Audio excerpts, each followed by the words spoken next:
Hi,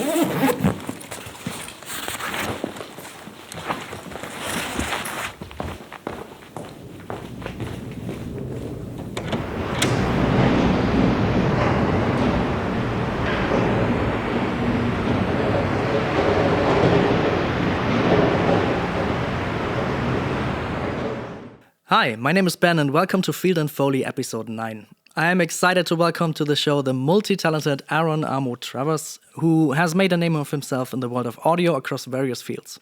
From interactive audio and implementation to specialized field recording and Foley, Arron has an impressive set of skills that extended beyond traditional sound design. He works on films, commercials, video games, animations, documentaries and art projects, showcasing his versatility and adaptability in the industry.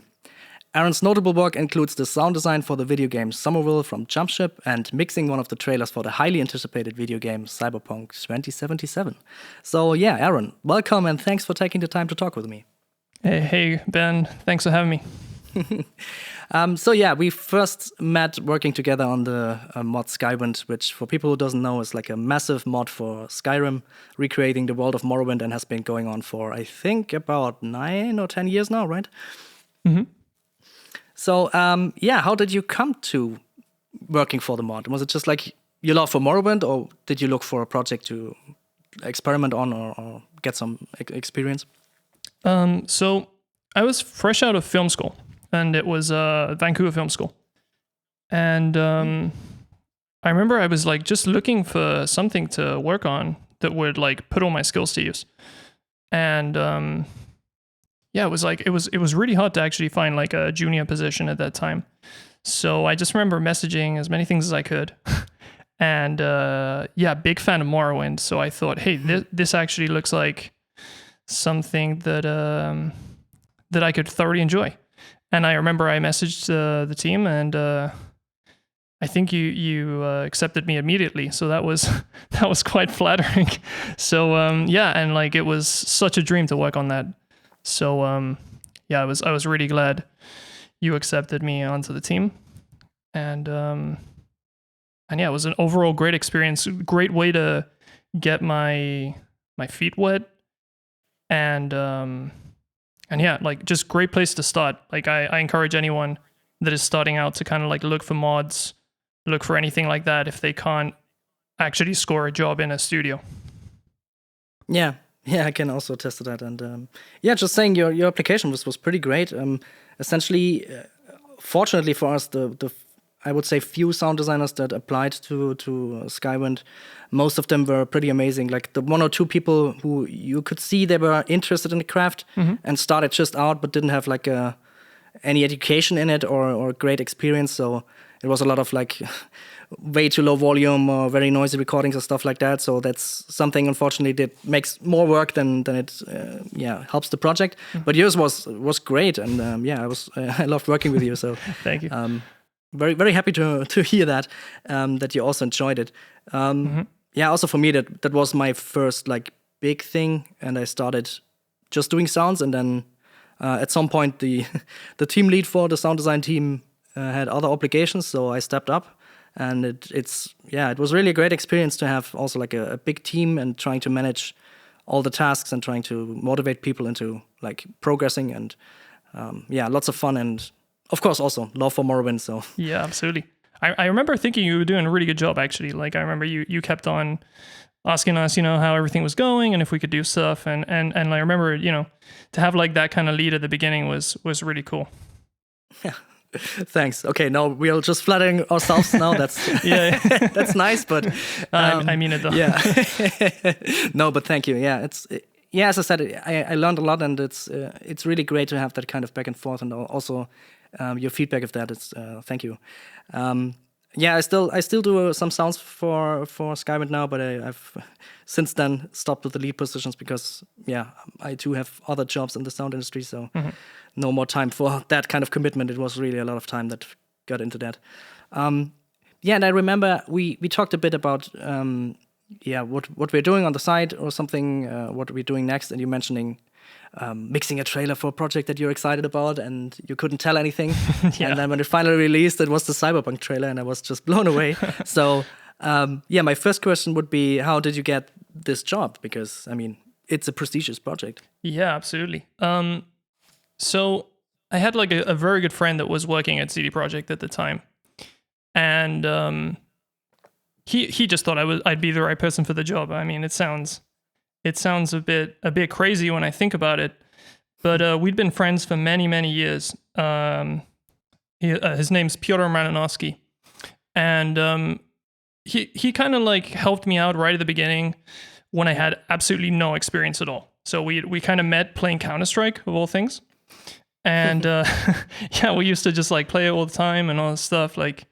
And it just got to a point where he was like, hey, you know, I work at CD Projekt and all this stuff. And at the time I was really interested in audio, but I didn't really know anything. So I was kind of like, you know, how about you kind of show me stuff, you know, like get me started on this journey and like, let's see where it can end up. And yeah, we just went back and forth, did a ton of stuff. I ended up going to Vancouver. And I remember we were just like chatting about sound, kind of like what we're doing now.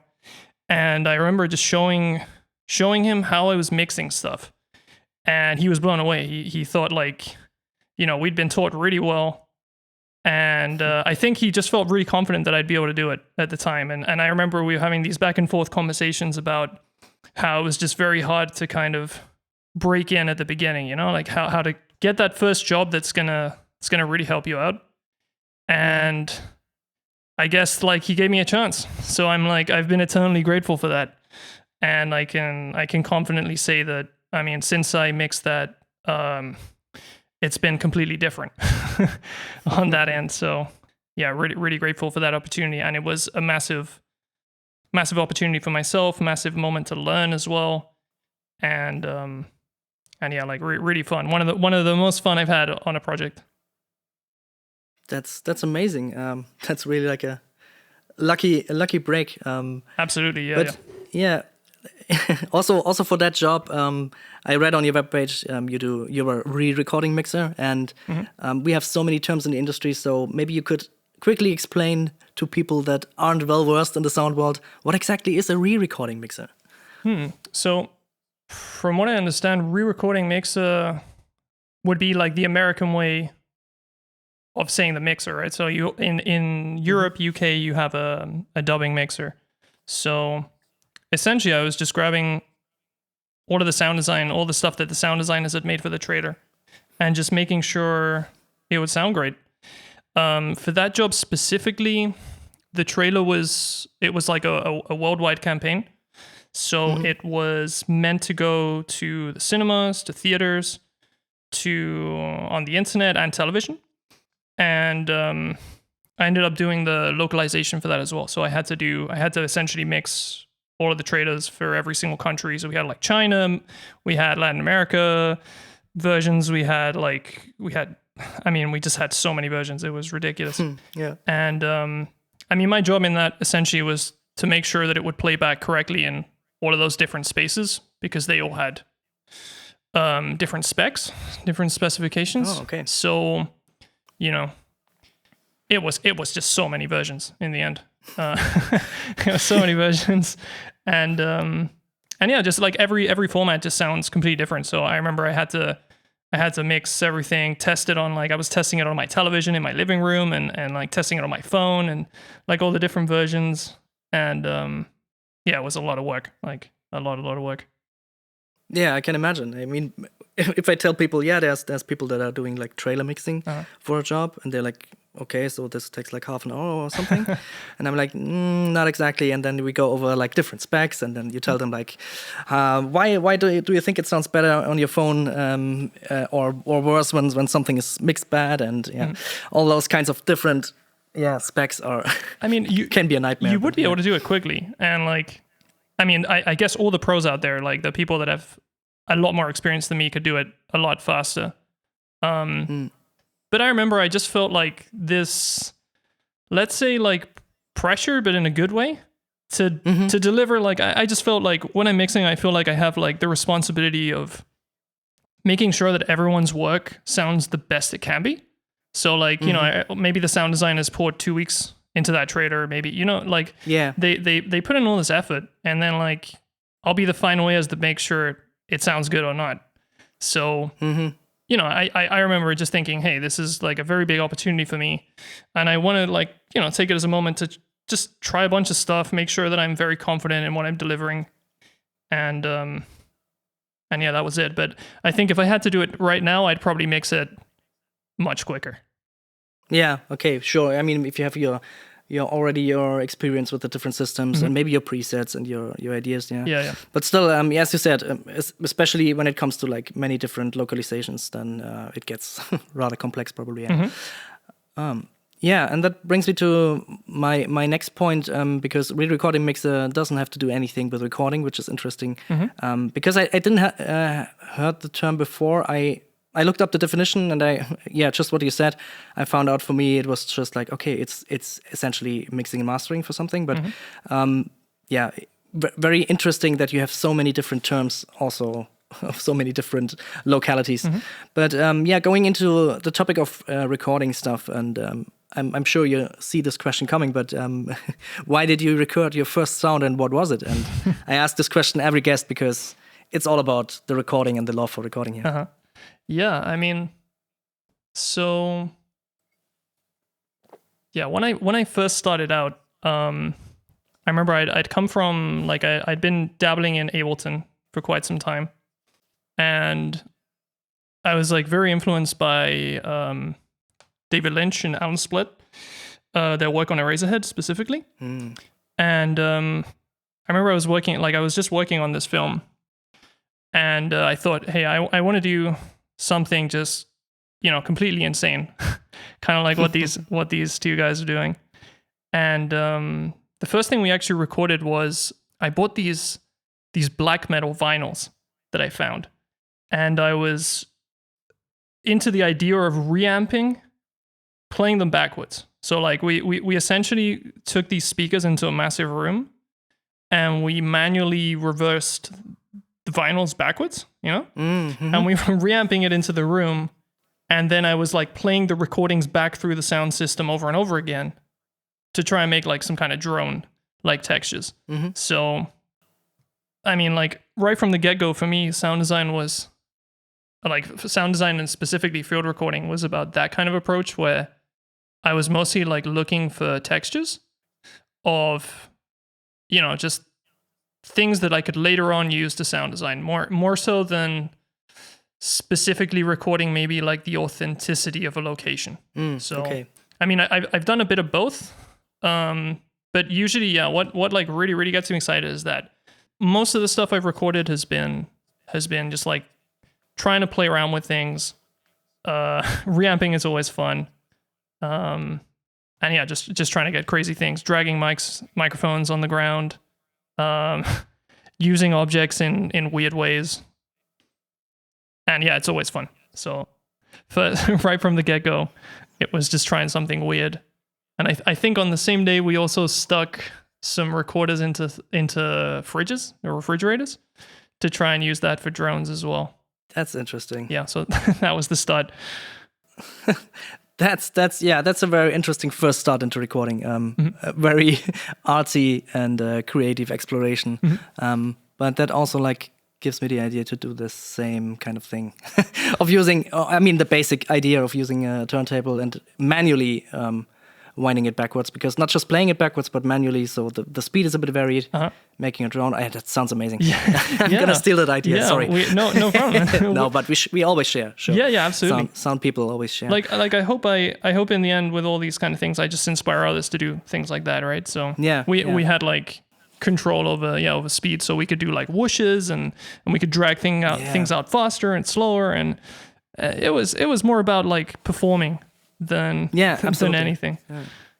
Yeah, that is also a point for me, and I also other guests on the show already told me that when they are recording something, it's oftentimes about you look for something in the library, and if you're trying to find the exact same thing and the exact performance you need, it's quicker if you just use a microphone and record it like you want to perform it, and that also gives it like your kind of personal note on your work because it's your performance and your way of recording it, your choice of microphone, your choice of location, whatever, that makes your sounds a bit more special. So, yeah, absolutely up my alley. Yeah, that's been something I realized since, like nowadays I'm working much more in game audio. So I'm specifically at Jumpship, and that's what I do full time now.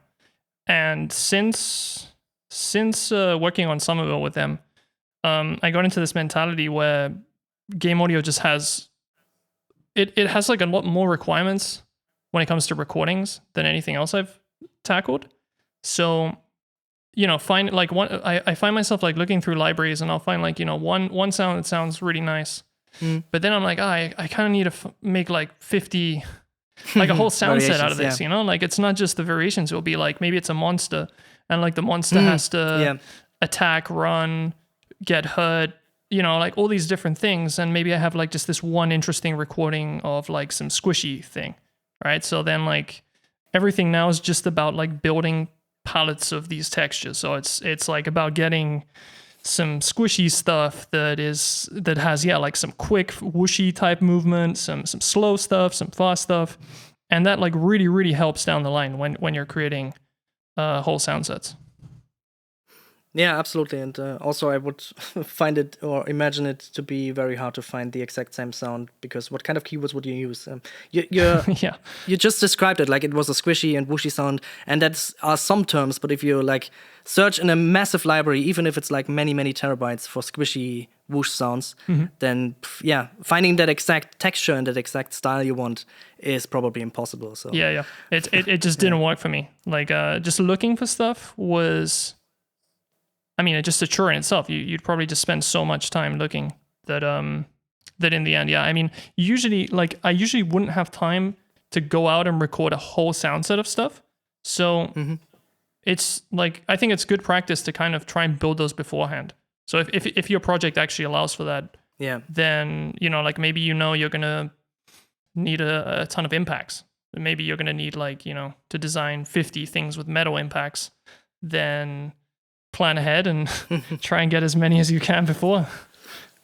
Yeah, and also maybe if you already have some concept art or something, and there's like the sound designers on Dune already also had in their behind the scenes, they were given like the freedom of going in very early while the script was written, and they had already in mind what they wanted to do and had the time to record in the desert and then record like stuff for the worm and stuff like that and figure out how it should sound even before the film was really in production. And also during production, what was really interesting to me that especially for the worm sound, they had the sound of the worm first and then they gave the sound to the animator and they animated the worm emitting that sound. And I think this is something that I also told Mark, which I really would love to have more in game audio, because I think that it doesn't essentially mean you need more time for the sound designer. In my opinion, it means you have a better quality and you have a better connection to the other art departments and can work more closely to create something together. But hopefully we have some. All our gigs will have that time. That's what I wish. I mean, I feel like that's a conversation that like just every industry should be moving towards that, and it's usually just a dream to get some extra time at the beginning to experiment. I think, I learned that from Mark as well. Like he mentioned that, you know, just having the opportunity to just try abstraction beforehand will just give you a whole palette of sounds that then, you know, you can make your ambiences so much richer if you have like a ton of sounds to build your soundscape beforehand. So I really hope that that's like a kind of shift that will be happening, right? Where sound isn't really the afterthought. It comes in much before, you know, it comes in at the inception level. And whenever that's happened on anything that I've worked on, those have been the best projects, you know, where it's like, how can we actually use sound to make this better instead of just like, you know, here's all this stuff that we've been working on, please add some sound to it. Yeah, absolutely. I mean, getting there after the fact and essentially just making sounds for animations that are already done is very limiting, and could also I think it can never produce the best result you can have if you have just like the finished product in front of you. And Yeah. Also on the topic on recording, you mentioned you recently returned from a recording trip in South Africa. So of course I want to hear about that. So how did you come to this gig, and what was it? What was your job there? So I mean, unfortunately, well, I mean, I moved to South Africa mostly thanks to remote work.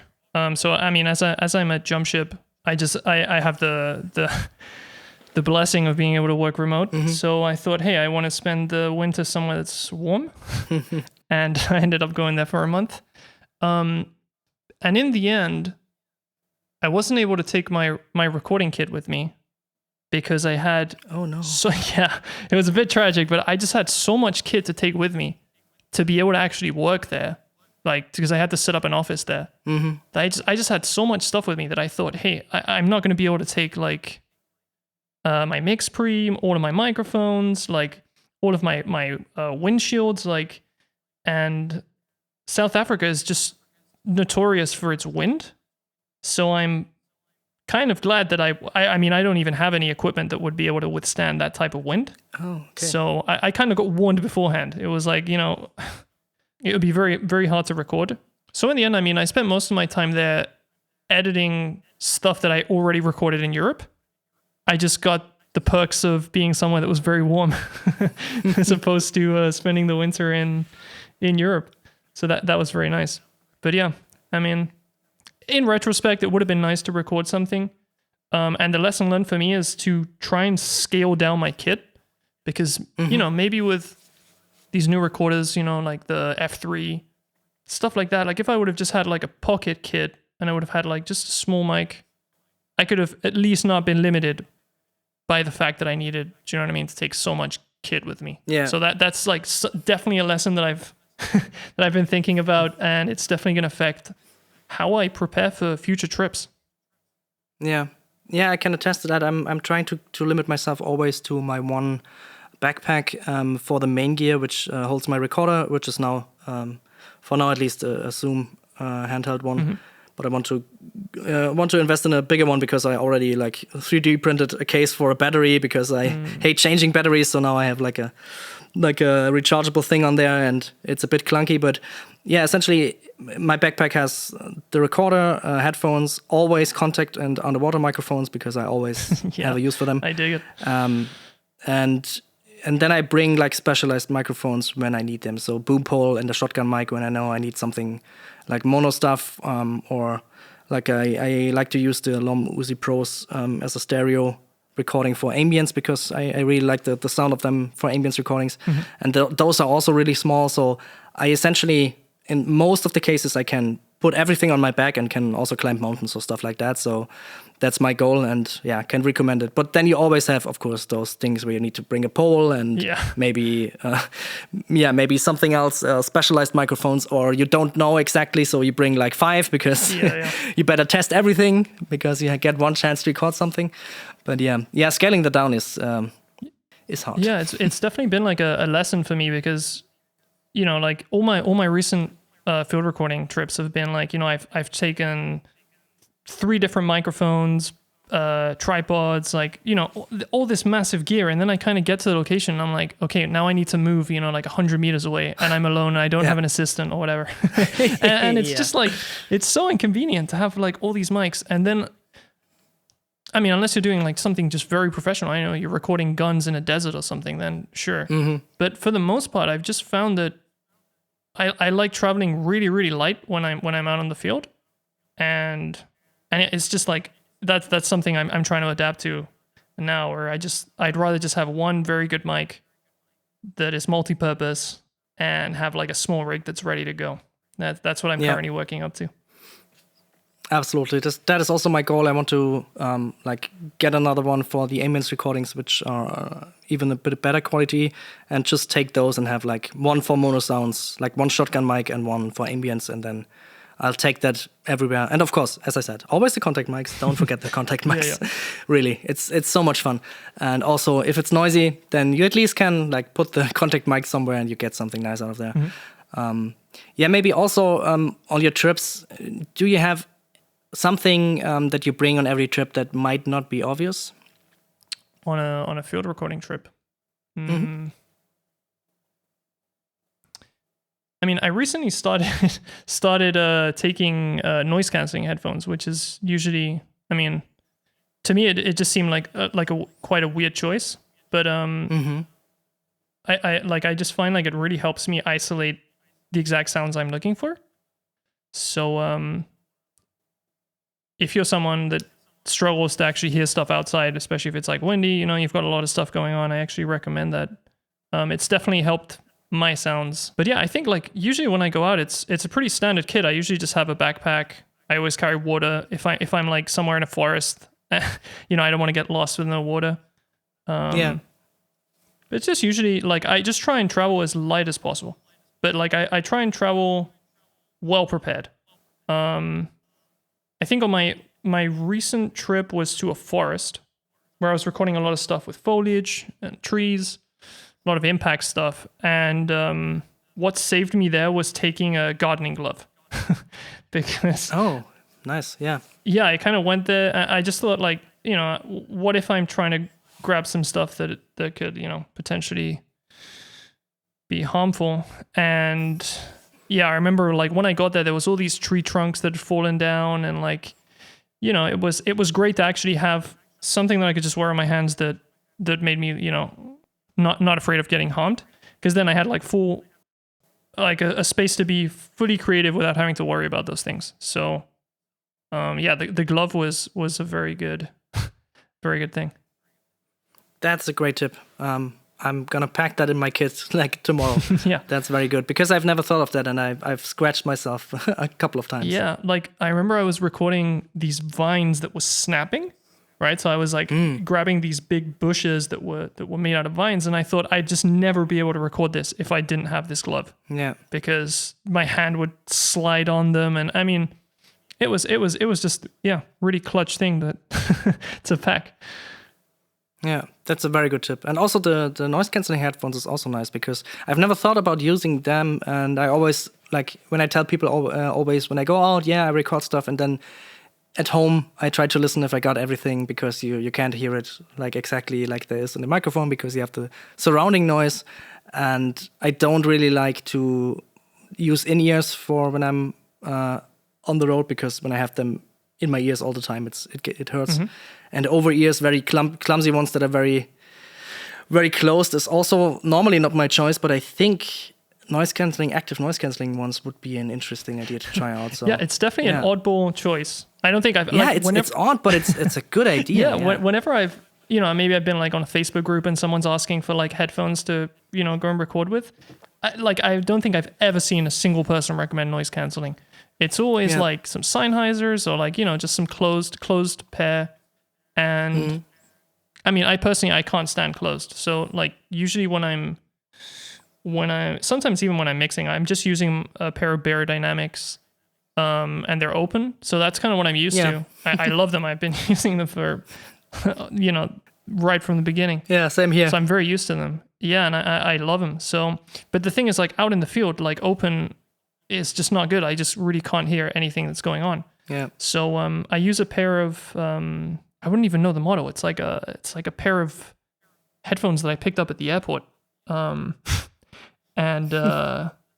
just not in ear. It's just like a closed headphones, and great for isolating sounds. Like really good. And then I just get home and check everything on my setup. I check it on speakers and with my monitors and with my Beyerdynamics, and I'm good to go. Yeah. Yeah, that's great. Also get get cheap ones and not like the really expensive noise cancelling gears because when you're out in the field, you never know. Yeah, exactly. Yeah, but that's a good choice. Let me give you my odd choices. Maybe it's also something to inspire you. So what I always carry is electrical tape. It's this black roll of tape, which you can easily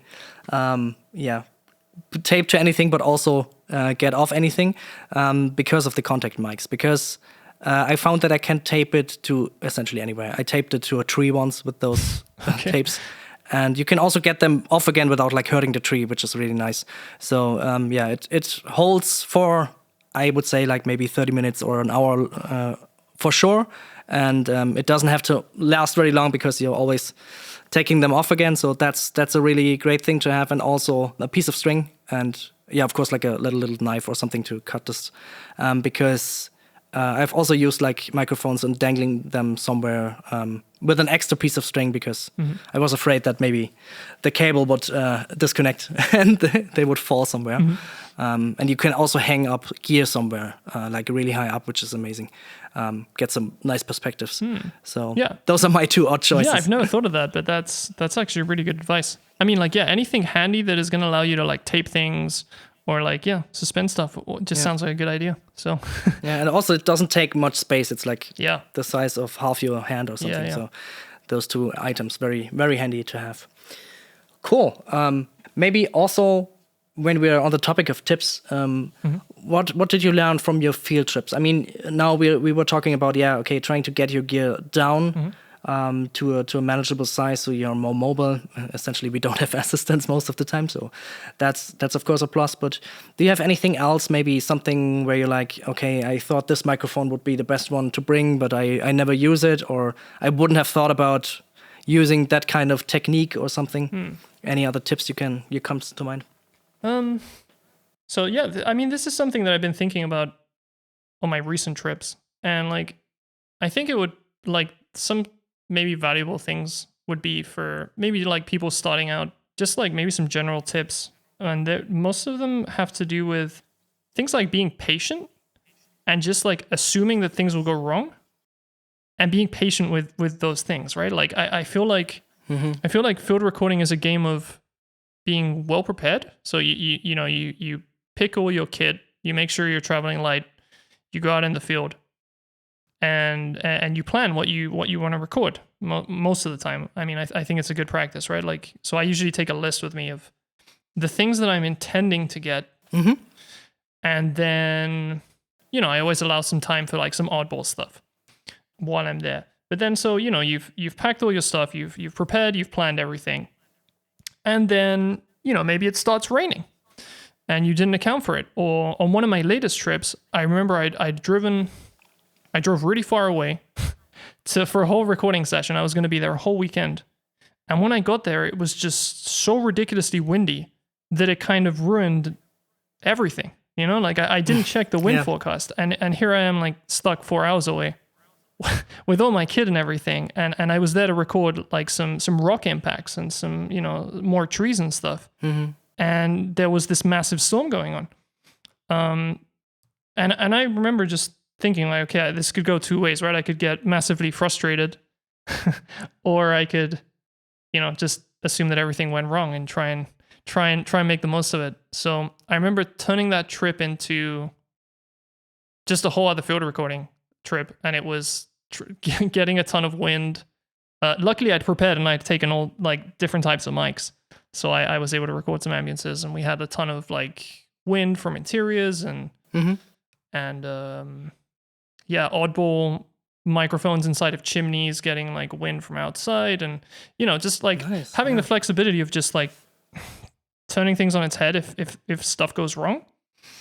And I think the patience one is key as well, because most of the time, like, you're going to be alone field recording, and I feel like I need to be in a good headspace, like if it's just me on my own, like as soon as things go sour, then it's probably not good because you're stuck out there on your own, right? So on that trip, I remember with these noise canceling headphones, I remember I'd parked my car and I'd grabbed all of my kit. So this is like with the tripods and everything.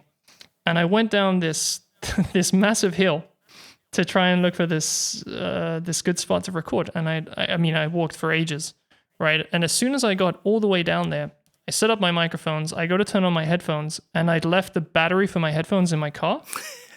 And I thought, oh man, like, you know what I mean? It was one of those feelings where it's just like, I'm an idiot, man. And like, and now I have to walk all the way back up this hill. Just for the batteries. With all this kit. And I remember going all the way back up this hill, grabbing my battery, and I was like, no problem, let's go back down. Did the trip again, went all the way back down. And I was like on this, what was supposed to be this remote isolated location. And as soon as I got down there, these two farmers had pulled out these massive like these massive machines, and were making a ton of noise. So I was like, well, now that I'm here with my headphones that work, I can't even record anything I want anyways.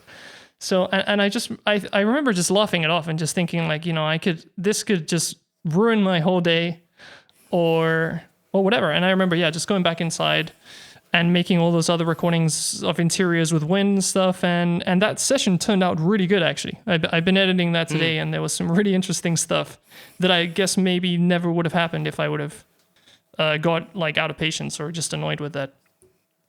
Yeah, absolutely. I have a similar story that instantly comes to mind. I was on vacation with my family to the sea, to the ocean, and I brought my gear with me, just like a small part of my gear. And I thought to myself, if I'm at the ocean again, because I'm not often at the ocean, I will definitely use that and record some wave sounds, because we need them anyway for Skywind, and then I can capture some nice mono sounds of waves and also some ambiences. Will probably be useful for later games. So it was a very touristy spot. So of course during the day, no chance of it happening. So I set my timer to 3 a.m. And woke up in the middle of the night. It was like the last day of our vacation, and I was really excited about like just having time for myself and with the sound, and went down to the beach, and there was a very, very loud noise. And I saw that they had diesel-powered massive trucks combing the beach of all the trash, which was nice. They were cleaning up every night, but I had no idea. I hadn't asked before. I hadn't seen this anywhere because no tourists noticed them at 3 a.m. in the night.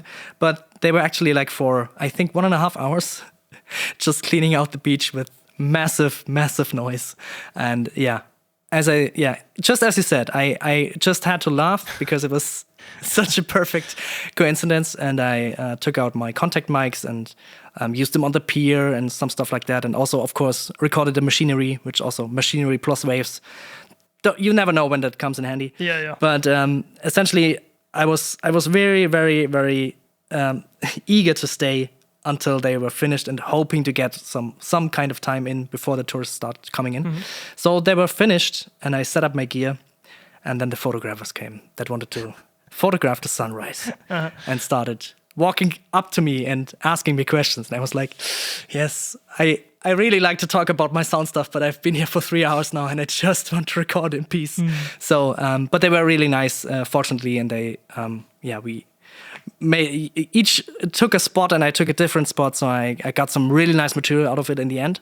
But it took overall I think 5 hours when I planned to do like max an hour in the morning and then have a nice breakfast. But yeah, as you said, the positive outlook and just laugh it off and try to find something that works is always great. And actually, I'm still not finished editing them, but they will be in Skywind, so nice. It's cool. So nice. It's cool to have that kind of story. Very, very much effort for such a small sound. Like it's just for single wave sounds for Skywind, so probably people won't even notice them. It's just for one-off animations. But yeah, I mean, whatever. I have a ton of material from this recording, so it's fine. But yeah, I think I mean that's. Yeah, all these stories are similar. And I think this ties into how, like you, even with all of this stuff, you still need to understand that field recording has that element of luck, right? So you could have been there and maybe those photographers didn't turn up and that would have been, your lucky day.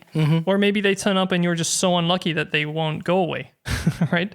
So, there's all these elements at play. Where even if you prepare, even if you're patient, so you still need it to go your way. You still need to be lucky. So yeah, and I bet those recordings sound great, man. I have to see them. I hope so. Yeah. No, I really like them. I can send you some. Hell yeah.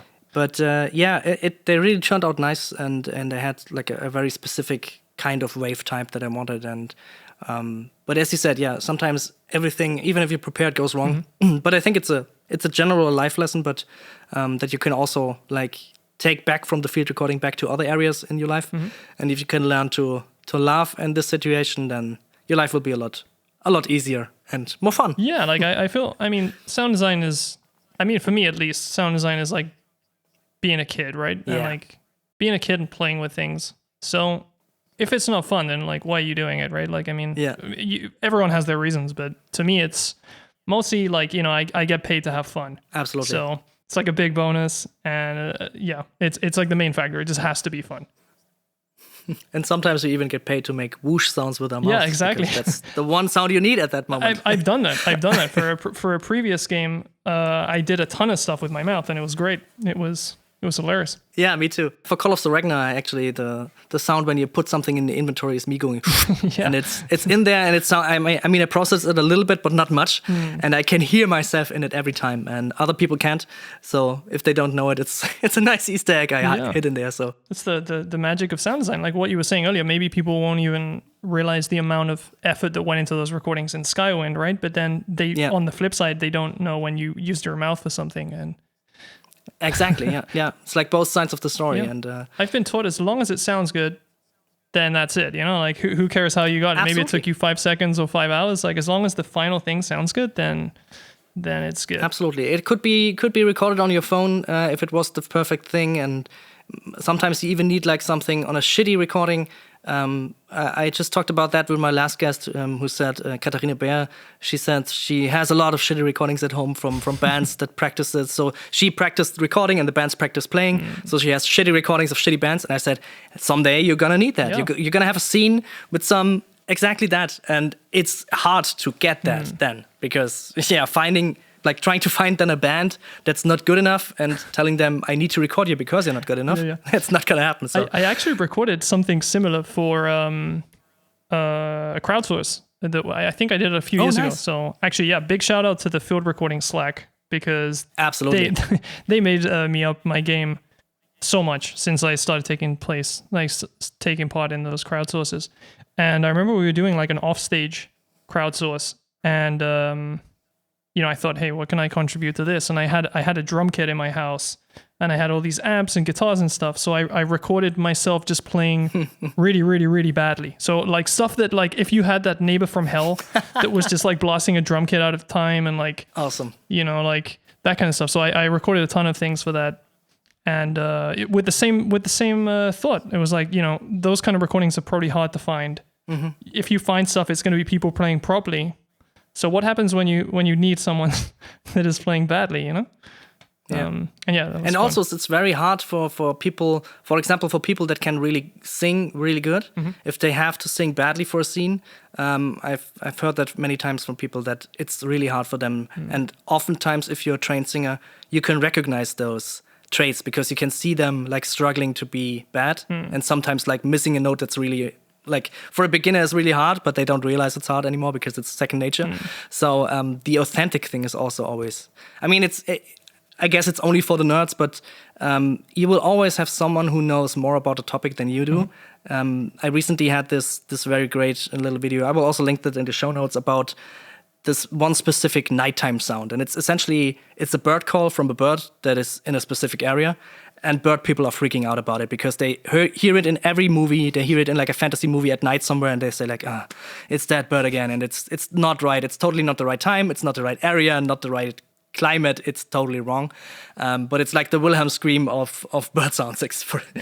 So really fun. And those kinds of things, I think you will always have those kinds of things in there that don't really match. But essentially, if you have the chance to get the real thing for something like that, I personally feel really like kind of even obligated to do that, to not just use something, if I can do it, of course. I mean, you can spend like thousands of dollars to getting something just because it's the real thing. But yeah, if you, just like you said, like if you have a drum kit for yourself and can play that and can do that, that's a great opportunity to create this specific thing. Yeah, I mean, and luckily for that crowdsource, I'm a terrible drummer, so I didn't even have to pretend, right? It was it was just meant to be. Yeah.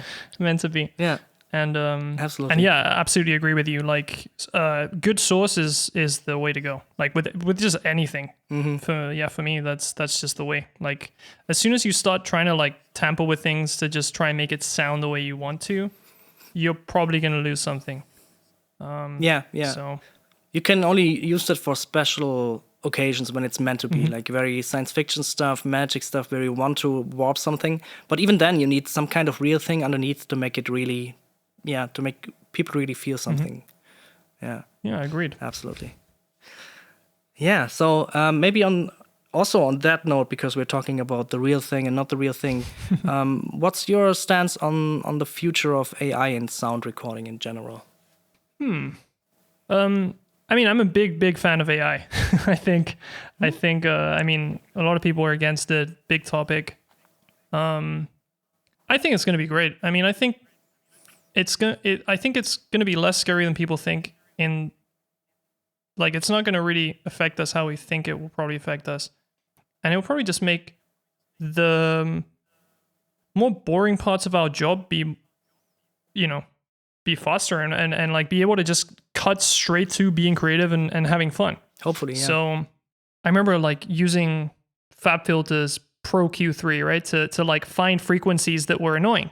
And like, I mean, you can kind of start sweeping for frequencies, or you can just let FabFilter find something for you, right? So like, I can already see some people yelling at me, but I mean, I've kind of used that before. So, and I mean, that's kind of like AI, right? It's like using a tool to figure out something for me. And like, I mean, sure. I mean, it works for me. So, I'm kind of excited about it. Like I'm not worried that that AI is going to steal my job or anything like that. I think the possibilities are crazy. I think like all the stuff in the music industry with, like, what was it? It was like someone posted some like Drake songs or something, and like, the whole industry is going crazy about that. Like, I feel like it will lead to some interesting times. That would be my and like, yeah, and like I'm up for the ride and seeing how that turns out. Yeah, absolutely the same for me. I have a background in programming. I've been a full-time programmer for more than 12 years now. And nice. So, I have that kind of approach of, new technology, I want to try it. So that's also my take on it.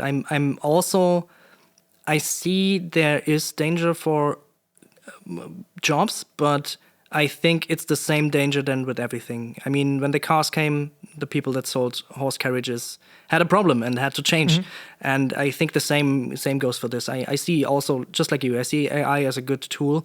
And yeah, as you said, if I can have an even better version of FabFilter, like an AI-powered cleanup thing that can clean up my recordings for me, very specifically, that would be amazing, because it's a lot of manual labor. If someone who's really skilled at it does something, it sounds great, but it's a lot of manual labor, and I don't think it's that fun. I mean, maybe for the first couple of times, but doing that all over again every time, that's the thing I also want to eliminate. And I also think collaborating with AI in a way of using it as a tool, or using it as hopefully if it gets more and more sophisticated, using it as something to ping pong ideas off, to see what they can come up with in their algorithm and see what you can then make out of that. I think that's also the way to go.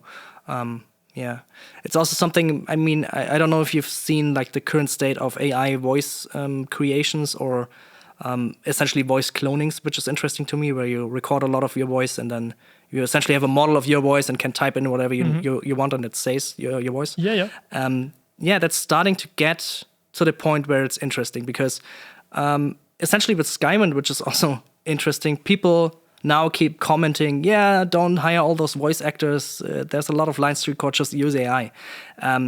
Of course, they have no idea, in my opinion. I mean, it sounds harsh, but in my opinion, they have no idea, because it doesn't sound real yet. It's not there yet. Yeah, agreed. But it's getting very close. And I've had like clips. There was a post on Airwiggles, and I'm going to link it, from another person also named Ben, who did a test with recording a sentence, training an algorithm of just 10 minutes of his voice, and then recording the same sentence with the AI. And people were pretty much 50-50 splits on which one was the real one, which one was the fake one. So yeah, that's a nice test. Yeah, that's a cool idea. Yeah, it's a great test. It's the only test you can really do, like really the blind A/B test.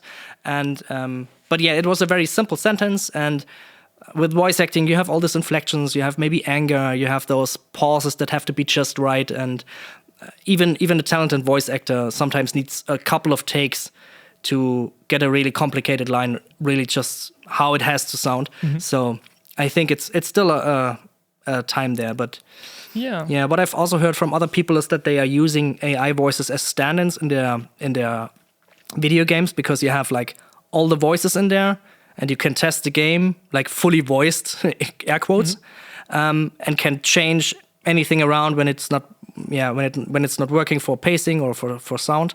And then when you're really done, you pay the voice actors for the final lines, and you have the project is already, so to say, it's finished, and you have the artistic expression, and you don't have that problem that, shit, there the voice line changes, we have to hire that voice actor again for redoing lines, or the subtitles don't match or something like that. So I think it will lead to better quality in the end. Yeah, I mean, I like the use of it that way. Like, I think like the people benefiting from that are going to be, people that maybe just can't afford some very talented voice actors, right? So I feel like as long as they're probably swapping them later on, and if that's going to lead to a better result, then I don't see a problem. But I feel like, there's just so many talented voice actors out there. You've just got like names that people recognize. You got people like Jack Black, Hugh Jackman. Like all of those kind of people add their specific spice to it, right? So like people want that. Yeah. Like I think people are always going to want that, and I think getting the real guy is going to give you better results.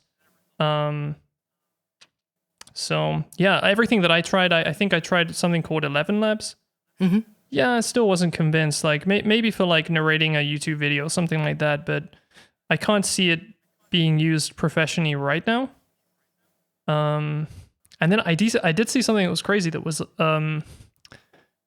I think it was like automatically replacing lips in animation Nice. to sync up to the lines in different languages, right? So you could get like the dub to work to actually match the recorded lines. That's amazing, yeah. And they were just doing both of it with AI, right? It was both the voice and the new lip sync. I mean, stuff like that would be insane. But I think, time will tell. Yeah, I mean, that is really great to hear. I mean, especially the lip sync, I can see, of course, replacing a lot of manual labor that doesn't make sense, because nobody is doing that in the video game world right now, like doing different lip syncs. Maybe some people have like technology for having lips animated to sound, but that doesn't work quite well, at least in my experience, what I've seen so far. But that would be amazing if that worked great. And also like having like an instant translation, even if it's not a perfect one, but having like the possibility as an indie studio to say, okay, we can also like have our game released in different languages by using AI with a very little amount of money, so everyone can enjoy it. That is something that is really interesting to me. Yeah. I mean, we would have to see essentially, just like with all the translations, how good it is, because especially for art, I would just say like poems or books. I've read some books where I read the English version and the German version to see where they differ and how they feel. And you can really see if it's a translator that is really into that stuff and had a lot of time and made the effort, because it feels the same, it has the same humor, it has the same pacing and stuff like that. And you can see where it's like I would call it like a cheap translation, where some stuff gets lost. And that will be interesting to see how much of an influence this has, because I see it right now, for example, with a very simple example is The Simpsons. The Simpsons in Germany, for example, has like probably 80% of the humor of the English ones, because you have those 20% where it's either a very specific American thing that you can't translate, so no one understands, and they either add in a cheap gag or nothing at all, or they have this saying that doesn't work if you translate it, because, for example, there's the scene in the movie, in the Simpsons movie, where Homer is stuck between a rock and a hard place and is swinging back and forth, and it's like this visual, and instantly you have this subtext as an American, between a rock and a hard place. But for Germans, it's just a cheap, he's getting bumped around between two hard things and getting hurt thing. And it doesn't work at all. And it's the same thing. It has no dialogue at all, but it's the cultural implication. So that will be interesting to see what kind of strange things come out of there, because it's always interesting to have those kind of feelings. If you have like a Japanese game or something, you have maybe English subtitles, you don't know how well they are translated, and then you don't know exactly if that's the story they want to tell, but it has some special flavor, so that would be interesting. Yeah, agreed. Well, it will definitely be interesting times. Yeah, man, that was a long sermon for me. Sorry, I got off on a tangent there. Yeah, no problem. Everything's great. Yeah, so I think I don't have any more topics in mind right now, but the only thing I always would like to ask is, do you have anything you want to promote, anything you want to shout out? Please feel free to do so.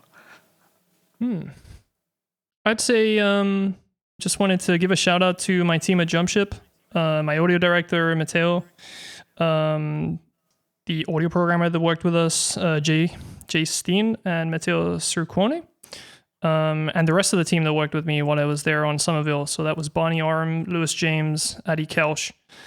All of those guys are outstanding. And I'm just like super thankful that they gave me a chance to work on that game, because it was a great time. So my shout out would be to anyone that enjoyed our game. Like, thank you for enjoying it. Like anyone that actually liked it, I remember seeing we had quite a lot of nice comments about the audio. Like, it's like, just thank you to all those people. It made everything more enjoyable, and I'm glad that people liked it. That's awesome. That's a nice shout out. Thank you. I have that game on my list as well. Yeah, I have to get around to playing it sometime. Yeah, I hope you do. Let me know what you think once you play it. Absolutely, I will. It's research for me. Okay. Again, thanks for taking the time on being on the show, and have a nice night, mate. All right, you too, man. Thanks for having me.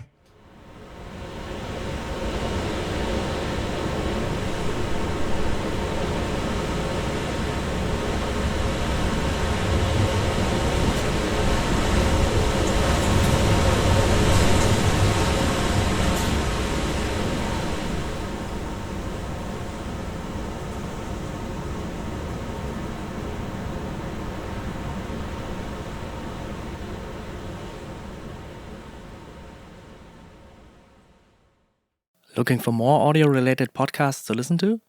We're part of the Audio Podcast Alliance, featuring a hand-picked selection of the very best podcasts about sound. Be sure to hear the latest episodes from our friends in the community at audiopodcast.org. And if you've enjoyed this episode, please consider supporting on patreon.com/fieldandfoley or ko-fi.com/fieldandfoley, where you gain early access to episodes in lossless format and can submit questions for our guests. Thank you for listening.